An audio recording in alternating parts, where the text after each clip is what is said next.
ದೇವಕೀಸುತ ಗೋವಿಂದ ವಾಸುದೇವ ಜಗತ್ಪತೆ ದೇಹಿ ಮೇ ತನಯಂ ಕೃಷ್ಣ ತ್ವಾಮಹಂ ಶರಣಂ ಗತಃ.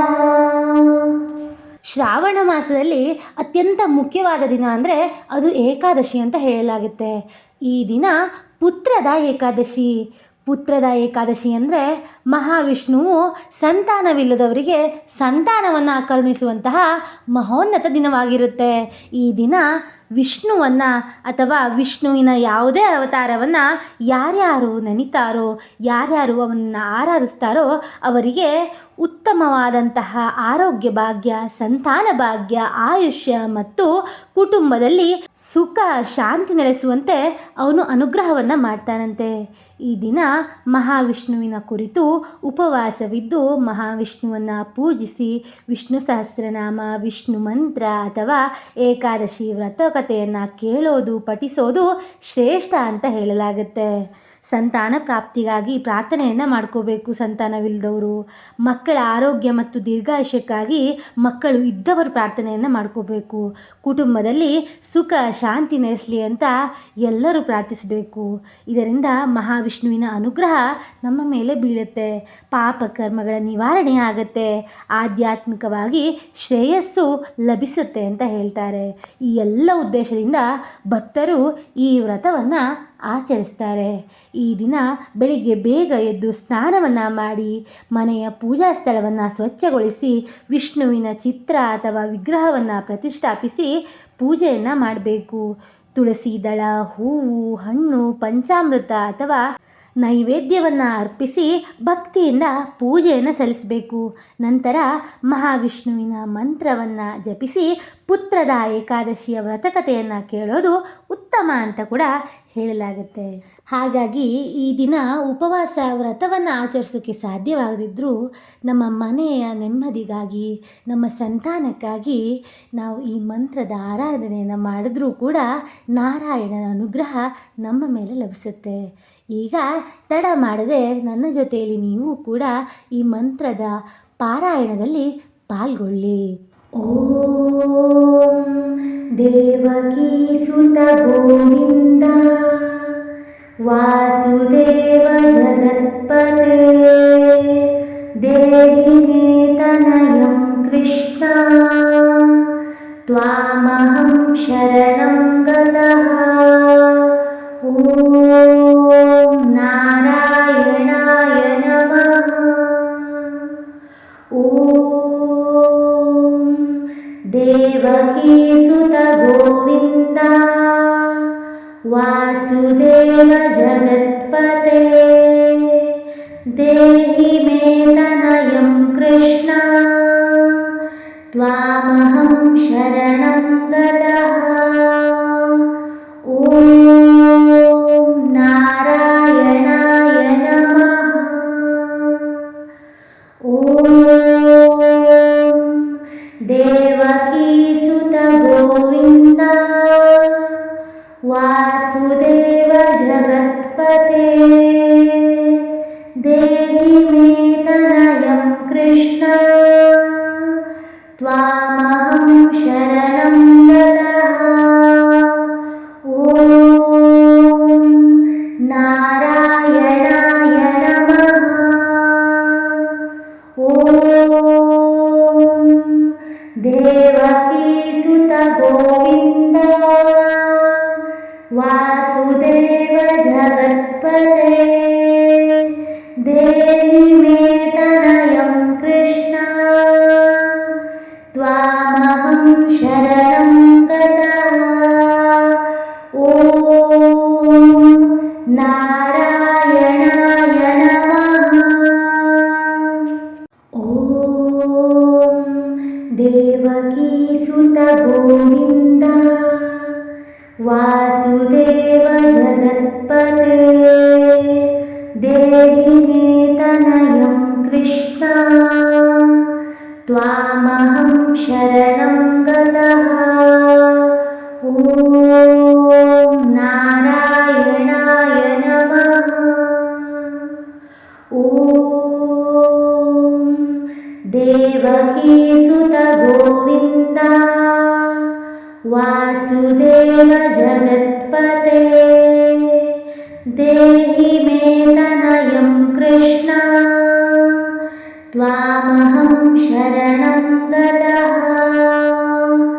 ॐ नारायणाय नमः। ॐ देवकीसुत गोविन्द वासुदेव जगत्पते देहि मे तनयं कृष्ण त्वामहं शरणं गतः। ॐ नारायणाय नमः। ॐ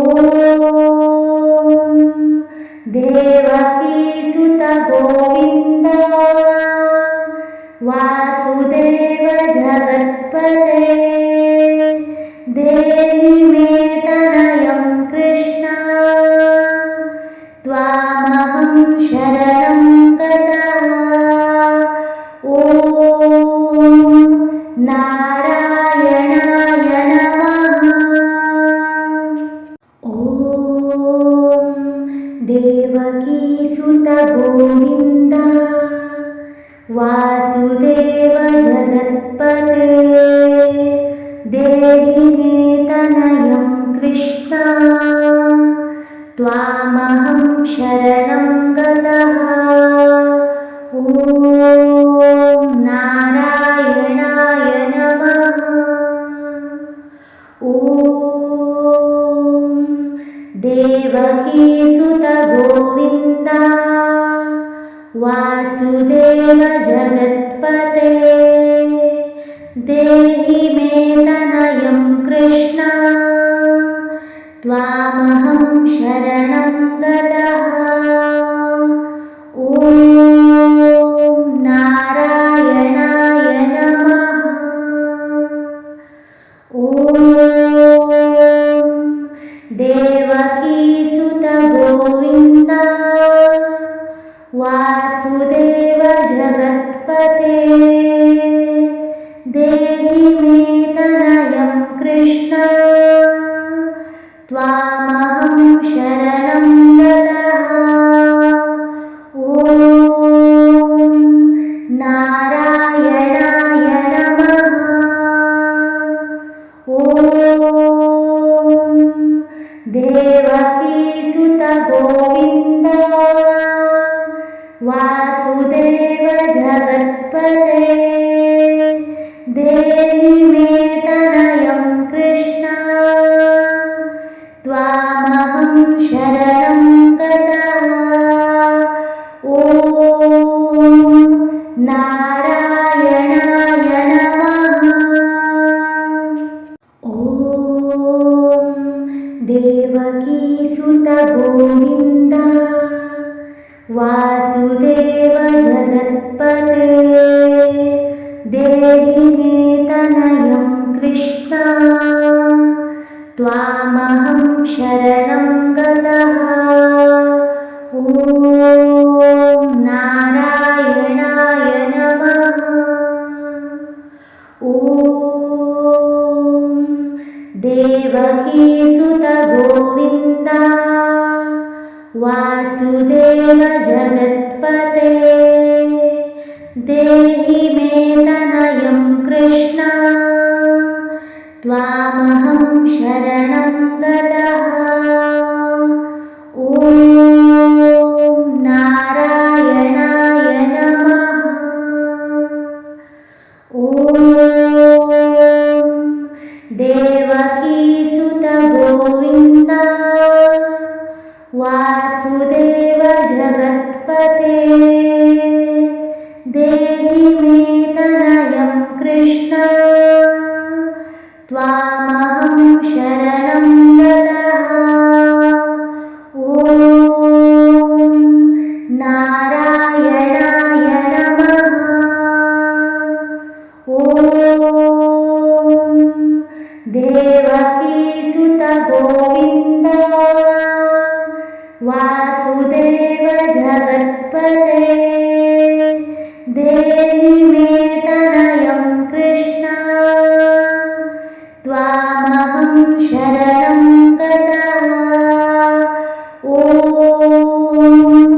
नारायणाय नमः। ॐ देवकीसुत गोविन्द वासुदेव जगत्पते देहि मे तनयं कृष्ण त्वामहं शरणं गतः। ॐ नारायणाय नमः। ॐ देवकीसुत गोविन्द वासुदेव जगत्पते देहि मे तनयं कृष्ण त्वामहं शरणं गतः। ॐ नारायणाय नमः। ॐ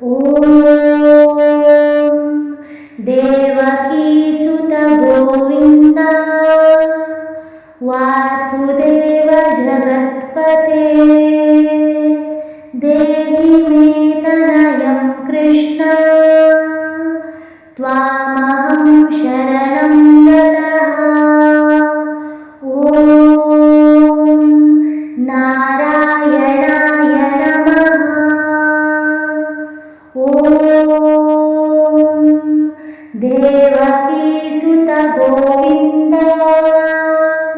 वासुदेव जगत्पते देहि मे तनयं कृष्ण त्वामहं शरणं गतः। ॐ नारायणाय नमः। ॐ